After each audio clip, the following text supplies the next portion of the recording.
Dilapidated corridors, walls stripped of life, abandoned rooms occupied only by time which stakes no claim to ownership. Houses are built on land, homes on trust and sharing.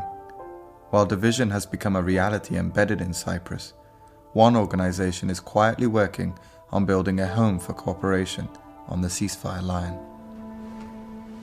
We came up with an idea of, looking for a house in the buffer zone, somewhere neutral.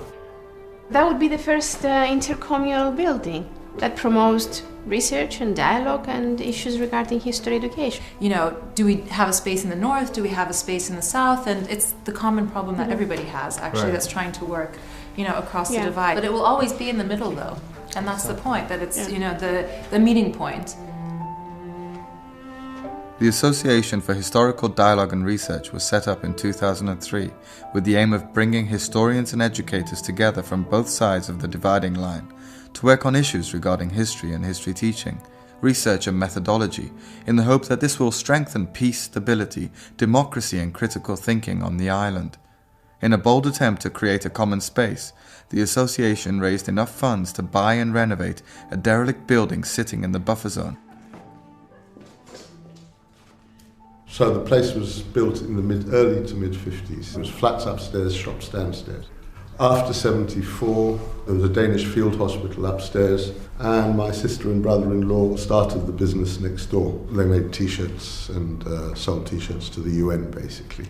All the UN had their families out for the summer. It was considered to be a treat to be out in Cyprus, so they were all fighting to come out. And we were all fighting each other. Yeah, and we were all fighting each other, so they stayed, whatever. Yeah.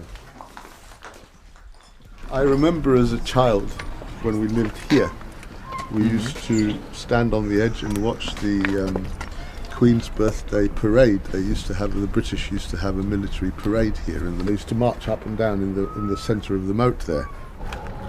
And this street here, where when you were living here, was called? Was Edward VII Avenue, as I remember it when I was a kid. Edward VII. And I think it became Marcos Dragos. And now the street continues and it's called? İkinci Selim Caddesi, or Sultan Selim II Street. Selim II. Yes. Okay. One street, many names. Cyprus has seen countless pretenders to its throne. The multiple narratives make the subject of history one of the island's most controversial.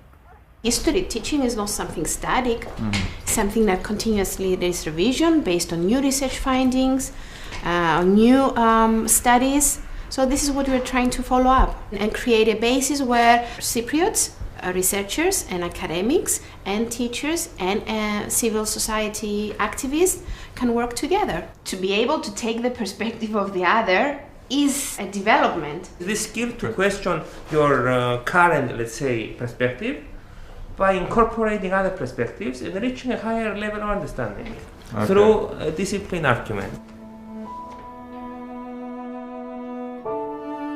In 2011, these walls will shake off their past and take on a new color. Perhaps those who come to share this space will have a new tale to tell.